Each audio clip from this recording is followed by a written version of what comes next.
Okay, everybody come back. Come back into the room now.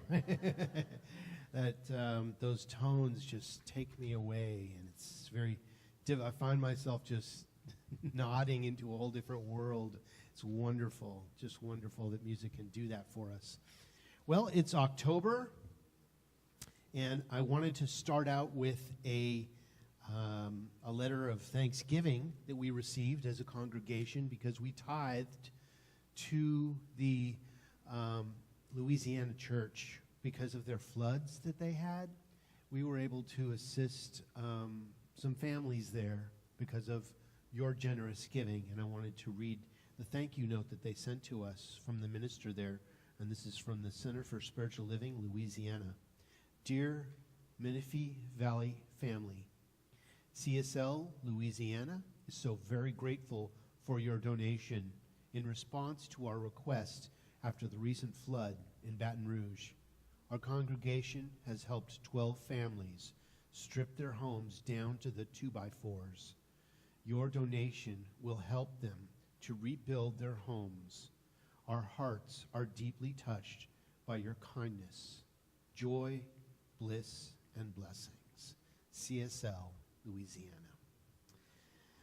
So you got to help somebody to walk through something. And I just want to thank you for your generous giving that helps us do things like that, because we tithe as a church. We give to where we see a need, and also we tithe to where we're spiritually fed. We also give money to our home office that supplies us with our literature, our licensing and credentialing faculties, our classes, and all the information that helps us run as a bigger organization. So I just want to let you know that your donations help bigger things than you might be able to be aware of. So our theme this month is intuition, and my talk today is intuition. And from the Global Heart Vision, we read, "We believe in the direct revelation of truth through the intuitive and spiritual nature of each individual." Each of us has been downloaded before we even got to this plane of existence with everything that we would need to make it through this thing called life. There is one mind. It is the mind of God. We all share this one mind. We all decide how and what we will tap into to use that information. Intuition is the spirit knowingness of itself. Because we are all one in God, what we know and what we feel on a collective level is evidence that God is real and that we're each expressions of it. I have been on vacation the last 2 weeks up in Mount Shasta. A wonderful time. But I was noticing that the birds are already starting their southern migration because it's a lot cooler. It actually snowed when I was up there at Mount Shasta. It was so beautiful. I got out of my little 12 by 12 cabin. It's so small you could, open the front and back door with one hand, You have to go outside to change your mind. It's so small.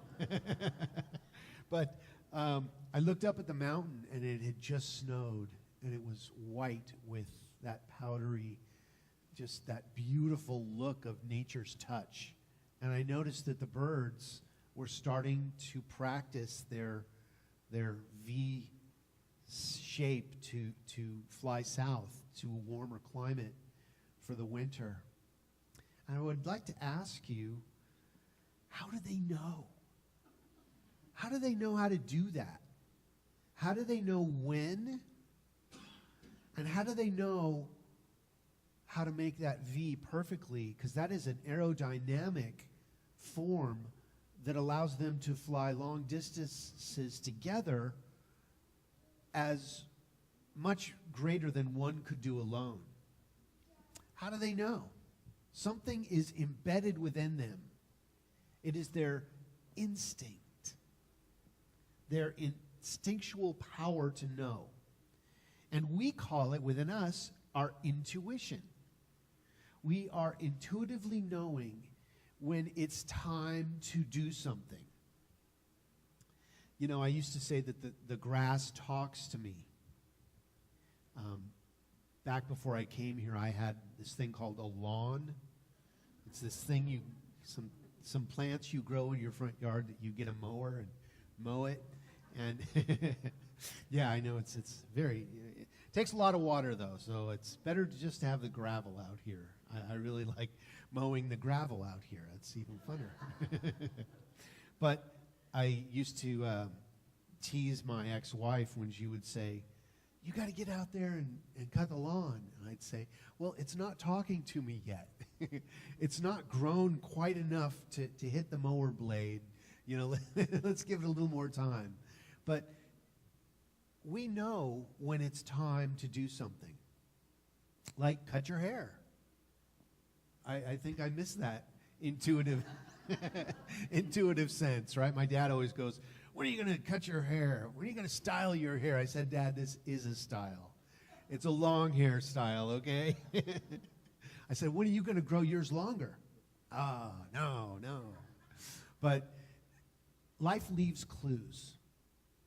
And if we don't heed those clues, we get caught up in a catch-up situation. This is from our textbook. This is in the Science of Mind textbook on page 30, paragraph 2, and it says, "It's impossible to plumb the depths of the individual mind because the individual mind is not really individual, but individualized. Behind the individual is the universal, which has no limits. In this concept alone lies the possibility of eternal and endless expansion, constantly ever expanding. Everyone is universal on the subjective side of life, an individual only at the point of conscious perception. The riddle is solved, and we all use the creative power of the universal mind every time we use our own mind." So we're always tapping into that core energy. It's how much do we listen? How much do we utilize that? And we've all had instances where something was happening and we got a gut feeling.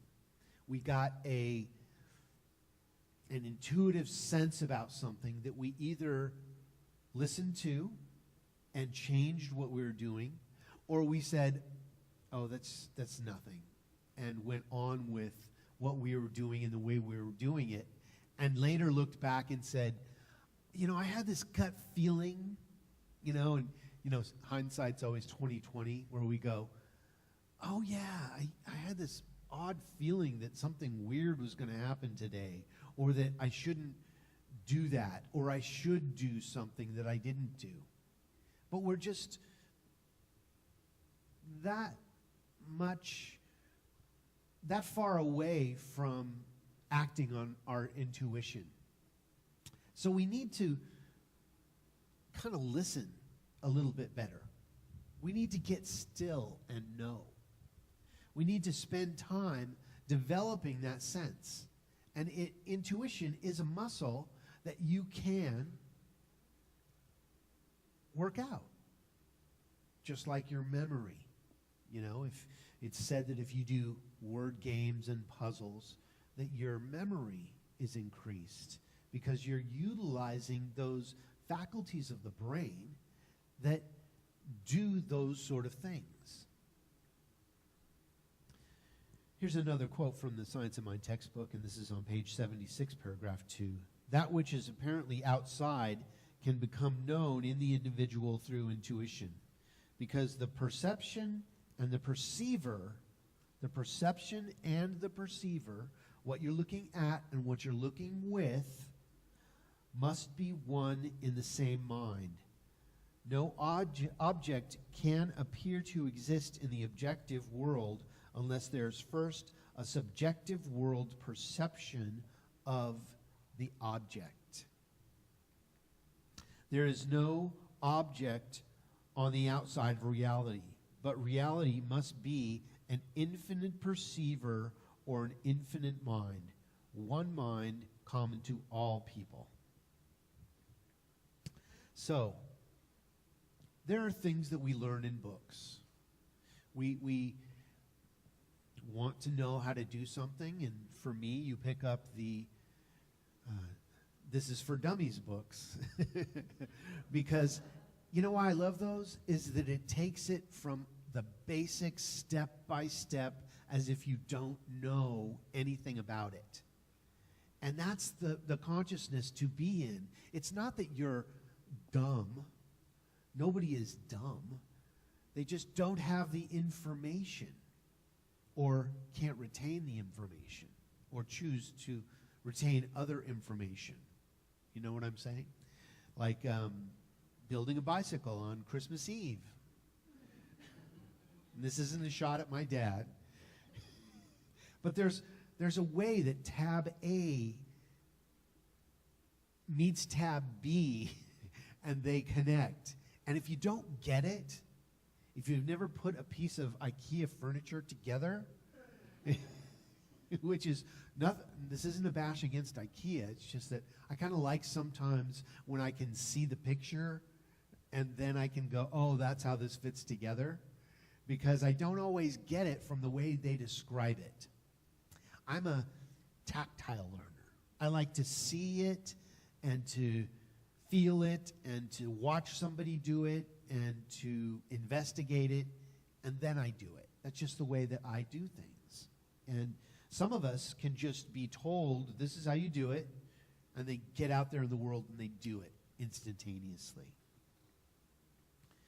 So, the reason that we can understand each other, whether or not we speak the same language, or even whether or not we have the gift of sight or hearing, is because there is something tangible that we share.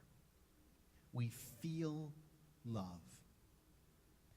You can take a piece of music to anywhere on the globe that has a certain energy to it, and someone will smile. Regardless of what language they speak, we all speak the same language of love and laughter. And also challenge. If someone was to see a piece of video that was disturbing, no matter what your placement on the globe, it might make you sad. So there are intuitive ways that we all connect, whether we know it or not. They say that most communication is 80% body language and feeling, and only 20% actual verbal communication, or probably less than that. So what you are speaks so loud, I can't hear what you're saying. You know, you ever been in a meeting with somebody and they're proposing something and you're like, oh, that's just not going to fly. And you go, oh, absolutely, that's great. That's you go with that. And you're not even knowing that you're shaking your head, no, that's not going to work. And you're trying to agree with them. But we can't, this is why whenever we go for consensus, we want to have everyone agree with us. At least not to agree with us, but to know why someone is possibly not understanding or not wanting to get on board with a certain project. I want to know those things, because if I'm missing something, I want to know that I'm missing it before I launch into it, right? This is why it's good to gather information from everyone, even people that don't support you, for reasons that they may have an idea about something that you may be overlooking, or someone in your circle may be overlooking. So, God, or the Creator, or whatever you want to call the divine essence, the energy that created all things, is within each one of us. Each one of us cannot get away from who and what we are. You can run, but you cannot hide. It is who you are. You can put it under a bushel, as they say, and pretend you don't know, but that within you that knows that it knows. It is that dimension of ourselves that connects us to our source. It is the Spirit within. It is the kingdom of heaven within. There are moments in our lives when we are clear about this. So I want you to just think about a time when you had that intuitive sense, when you got a message, a gut feeling about something or someone or some decision that you needed to make, and you heeded it. How that felt within you, that being on purpose feeling. And when you heeded your intuitive sense, it's like when the birds, instead of just hanging out by the lake, decided that they were going to all fly in the same direction south.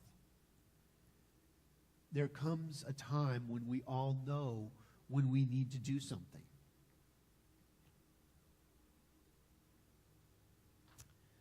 So your intuition will tell you important things nobody else will.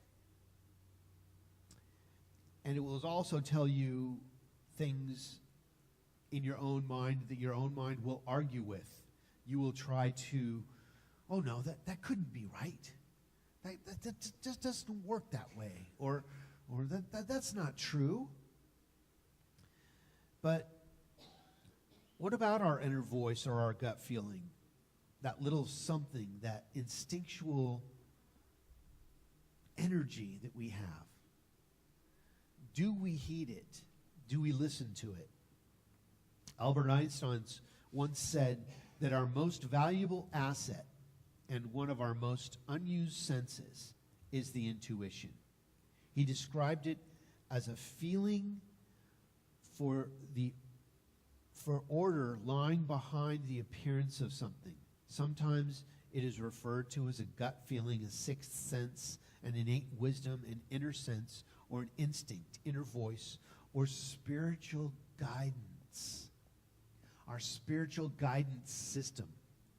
We were all embedded with a spiritual guidance system, and we need to heed that. A lot of times, though, at least in my life, I have at times, and this is in the past, pretended that I didn't hear it or didn't want to hear it because I wanted what I wanted to do when I wanted to do it, the way I wanted to do it, and nothing was going to tell me otherwise. And what do you think happened? I reaped the rewards of, ouch, I should have listened. And even if you don't heed it initially, listen to it and investigate it and draw it out. Spend time in that silence. Many people find that learning how to get in touch with our intuition is most easily kicked off by guided imagery. And I don't know if you've ever done any guided imagery where you've sat and stilled your mind and taken yourself to your favorite spot. Maybe it's on the mountaintop, maybe it's by a lake or a river, or maybe it's just in the stillness of your mind. But in that stillness, trying to slow your thoughts down, the infinite can impress ideas and energy into us. Or actually it comes from within out to our conscious mind. Because it's not out there somewhere. There's no out there, out there. This is all in here. I know it sounds odd. It's almost like the Matrix, right? Where, you think that it's out there, but it's really all on the holodeck, if you will, if you watch Star Trek, where we have all agreed to this plane of existence and things working a certain way so we can have this experience for certain reasons. Now, I don't know if that's the truth or not, but my investigation has found that it seems like there's something to that. There's something to that energy that whatever is going on in your life right now, whatever your particular challenge is giving you and moving you in such a way, intuitively, that you would never move in that way if you were of your own volition. That you are doing things that you would not normally do if you had complete control. You might not even be in this room. But thank you, intuition, for guiding yourself into this room, because there are reasons for you to be here. You didn't accidentally stumble into this room. Well, maybe some of you did. But now that you're here and I've got your attention, there is something else going on here. There is something much bigger than just coming on a Sunday morning to just have a weekly celebration of life. That's a part of it. But there's something else going on here for each one of us. This is a divine appointment by the infinite for us to look at our lives differently. Intuition is the most important role that alerts us on our path, activates people's consciousness and circumstances that we will find fulfilling in our lives. Something wonderful is happening by means of each one of us. We often hesitate to follow our intuition out of fear. Usually, we are afraid of the challenges in our own life that our actions will bring. Intuitive guidance, however, is all about change. It's all about change. It is energetic data, ripe with the potential of influence for the rest of the world. To fear change, but to crave intuition, clarity, is like fearing the cold, dark night while pouring water on the fire that lights your cave. Think about that. To fear change, but to crave intuitive clarity, is like fearing the cold, dark night while pouring water on the fire that lights your cave. An insight the size of a mustard seed is powerful enough to bring down a mountain-sized illusion that may be holding our lives together. This is from Carolyn Mace. Truth strikes without mercy. Truth is something that sometimes we don't always want to hear, but we need to follow and heed. Our fear of intuition is because we fear the transformational power within our revelations. Have you ever heard the right thing and not wanted to do it? We've all been in situations where we go, oh, but that's so not PC. Or, oh, but that's so not what I want to do right now. And so we temper it. We change the subject. We somehow get away from the energy of that change because of our fear of actually speaking the truth. And we need that truth. So, you know when it's time to make a change.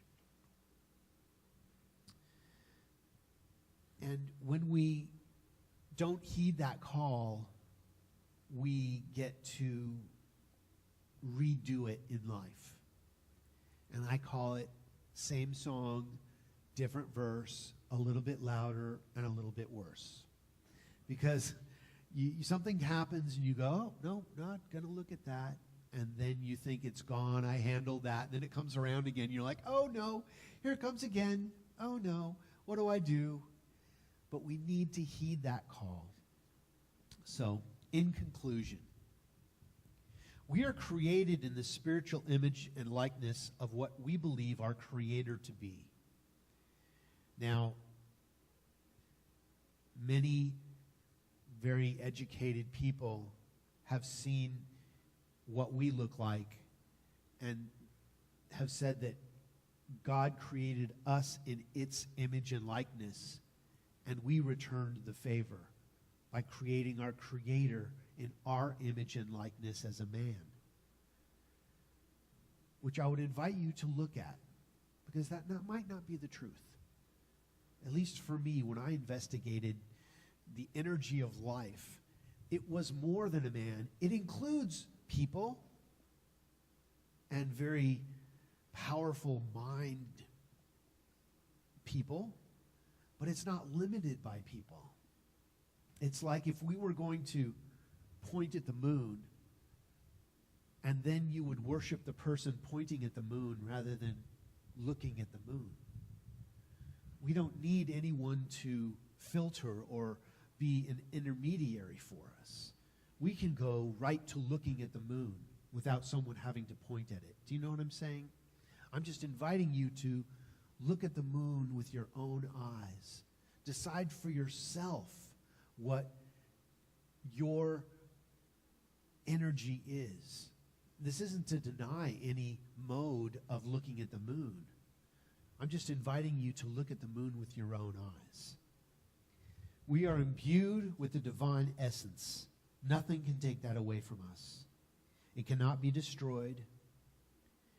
We get to tune into the divine mind, receive its blessing, and share the greatness as part of who and what we are, as no other can.